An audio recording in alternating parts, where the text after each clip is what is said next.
Sa zero subsidy ng PhilHealth, may mga ilang mini vloggers na medyo nag-cause ng public panic na hindi raw pwede magkasakit next year dahil nga wala raw budget ang PhilHealth. So sir, direct message na lang siguro natin sa publiko para masiguro na hindi mabibitin yung mga benepisyo nila next year, sir. Well, sa mga kababayan po natin, klaro ho yung mga numero. Hindi po matitigil sa isang taon. May sapat pong reserbang pondo ang PhilHealth para matugunan, hindi lang para sa isang taon, 2 taon pa po. At hopefully by then we have already corrected so we could put in more and even probably more funds to PhilHealth once the corrections are made, no? The adjustments are made. Una, wag ho kayong magkakasakit. Kahit may PhilHealth o wala, hindi po magandang nagkakasakit. Pangalawa, hindi po pwedeng masabi na walang pera. May pera po ang PhilHealth. Nandyan po yung mga patuloy po ang ating mga subsidiya, ang ating mga packages. At hindi lang ho, madadagdagan pa. Asahan natin, katulad ng sinabi ni President Mandy Ledesma, no? Madadagdagan pa by next year ang mga case rates natin. So, siguro naman, kailangan lang ito magtulungan. Magtulungan tayong lahat. May pangunawa at bukas na isipan. At sasabihin ko lang ho din sa mga nagpapakalat ng maling kwento, no? Maawa naman kayo sa taong bayan. Pamasko nyo na lang sa amin, tigilan nyo ng pagsisinungaling. Pangatlo, dun sa sinabi ni Kong Jude, masakit po talaga mabitin. Kaya sinisigurado po natin na sa taong bayan po na PhilHealth has more than enough funds to cover its members for the entire year. Klarong-klaro po yun. Itong mga nagpapakalat po ng fake news, baka hindi pa po sila membro ng PhilHealth, kaya bitter sila. Kaya itigil nyo na yung mga kalokohan na pinagagagawa nyo.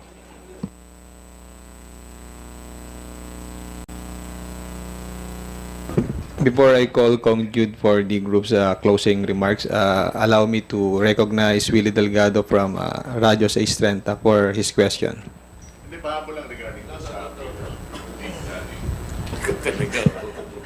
Good morning, ha. Pahabol lang tungkol sa, meron bang special instruction ng BICAM sa PhilHealth?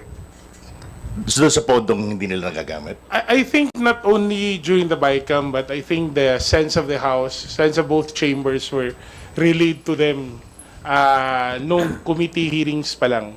Paulit-ulit po yun. At to be honest, hindi lang po ngayong taon. Last year pa po pinupuna sa sobrang laki nilang reserve funds at hindi nila ma-explain bakit hindi tumataas ang ating mga benepisyo. Kasi yun po yun eh. Dapat kaakibat nung paglaki ng ating reserve fund, tumataas dapat ang ating benepisyo o di kaya nababawasan ng premium. Yun po yung tamang pangyayari.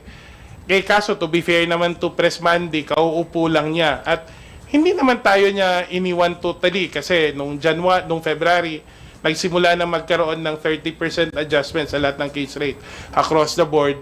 In fact, ang breast cancer nga, 1 million na ang case rate. For next year, meron pa by January another adjustment. At sapat naman po ang pera na meron tayo ngayon. Ang kailangan lang talagang ayusin, I just have to reiterate this, is how we spend it. I understand where the frustration of the people are coming from kasi 2014 hanggang this year, 2024, 10 years halos, hindi nagbago ang case rate. Siguro, kasama siguro sa dapat imbestigahan, bakit nangyari yon? Bakit hindi ho natin in-update ang case rate? Ano ba ang proseso ng pag-update? At gaano kalaki ba ang oras na kailangang gamitin para ma-review at mabago ang mga case rates ng PhilHealth? Kasi kahit pa sabihin na natin may PhilHealth, kung hindi naman ramdam yung case rate, in the end, yung case rate allocation, yung suma total ng case rate, hindi pa rin nakakatulong sa ating mga kababayan. Nasilip din ba yung reserve ng PhilHealth na almost 600 or 700 billion na kumikita siya ng almost 12 billion a year. Yes, isa po din yon sa pinapa-explain na hindi rin nila ma-explain pa ng maayos at we're looking forward to an opportunity siguro next year to also review saan ba ang investable funds ng PhilHealth na pupunta. Thank you. Dagdagan ko na lang yung sinabi ni Kong Jude, no. Karaniwan naman po yung mga pasyente natin, lalo po yung mga mas nangangailangan po natin na pasyente. Bulk naman po pag wala po sila, syempre wala pong mabunot. Bulk naman po na pinagkukuhanan nila ng tulong is yung medical assistance program natin na under the Department of Health. Actually mas malaki pa po yung nakukuha nila na assistance kumpara po dun sa naibabawas po dun sa PhilHealth. Malayong mas malaki po. So siguro misinformation is causing a little stress to to the public, pero again, we have more than enough, and we also have the medical assistance program po from the DOH to help our mga mas nangangailangan nating kababayan. Thank you.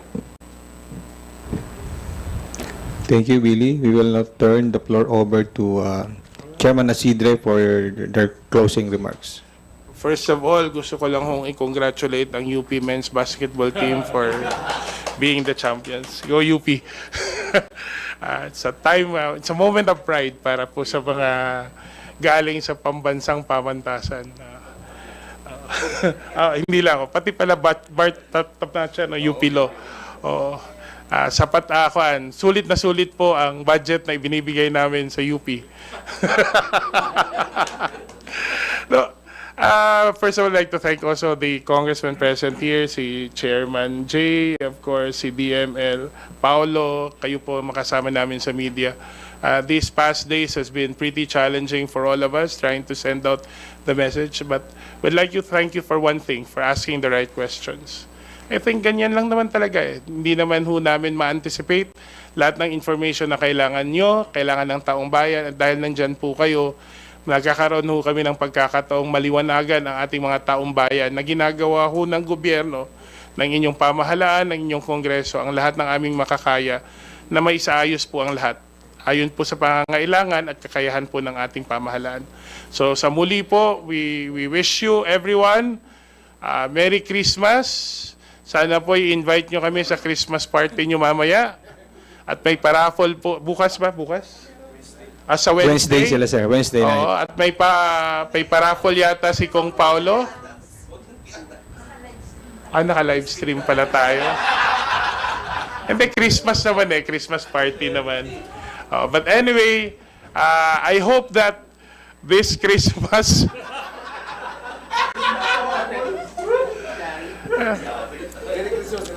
Sana masaya tayong lahat ngayong Pasko, no? And in the spirit of Christmas, I hope that ito na lang, mensahe ko for Christmas.